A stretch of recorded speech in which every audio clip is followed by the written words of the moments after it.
Our next question comes from Lifehacker Addict 928. Lifehacker Addict asks, how do I overcome productivity prawn? All right, he elaborates here, and I think this is useful to hear about his relationship with this. He says, do you have any thoughts and suggestions on how I could overcome productivity prawn for good? I have practiced time blocking fairly successfully for quite some time now. I use a straightforward set of tools to do it to avoid productivity prawn distractions. I do not want to be about which tool to use, but I still struggle with a persistent nagging feeling that I might be missing out big time by not using various apps or keyboard shortcuts, etc. All right, this is a good question because there is a subset of people who really do struggle with this.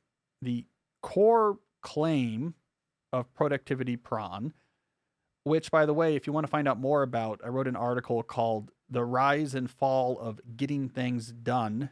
It came out last summer in The New Yorker. My editor and I were excited to get the term Productivity Pr0n into the hallowed pages of The New Yorker after 100 years. So I don't know if that's a high point or a low point, but read that article for the whole history of this movement. But the core message, if I'm just going to summarize it, is that with the right tools, with the right configuration, with the right software, you can make work easy. You can make producing very high impact, high value results something that is a walk in the park. The tool can somehow take off of your plate the cognitive strain of producing really good output. I call shenanigans on that notion. It's not going to do it. Here's what you get with better tools, better configurations, better software. You can get at max a 20% improvement in the difficulty of getting your work done. That 20% matters. It's nice. I liked it when I use Scrivener to write an article instead of Word. I can have two panes, and on one pane I have the notes from my research, and on the other pane is the section of the article I'm writing, and I can therefore type verbatim from my notes into the article I'm writing. That makes my life 20% easier, but it's still really hard to write an article. And I wrote 7 books without having Scrivener. Yeah, it would have been a little bit easier, but it doesn't make the work itself easy. That's the key thing to keep in mind when you're thinking about productivity habits or tools. You want a good set of them because you don't want to keep track of things in your mind. You want to be intentional about your work. That really matters.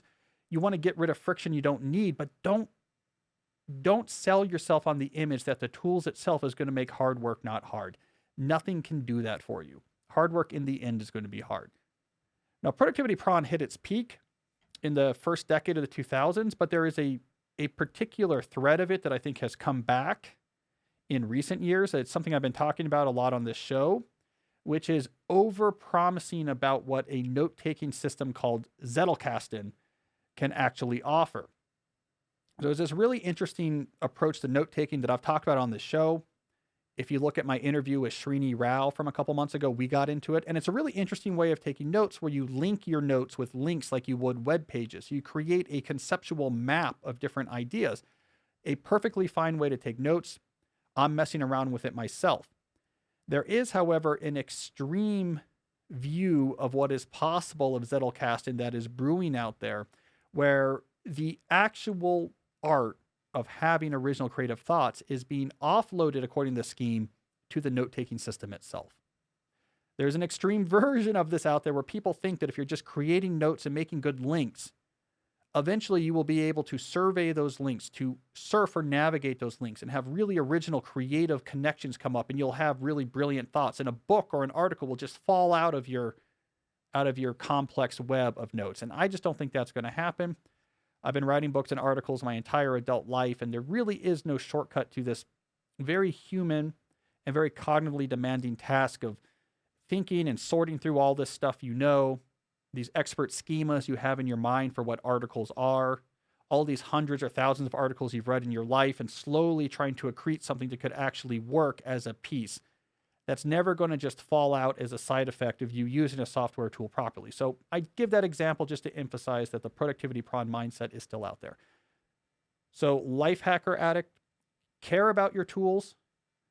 Care in particular about the types of things I talk about, which is less about tools and more about being intentional with your time and organized with your information. That's all great. But also be ready to hard work is going to be hard, and that's not a bug, that's a feature. There's no miracle out there, so stop wasting time seeking that miracle. Spend that time instead doing the hard work right in front of you.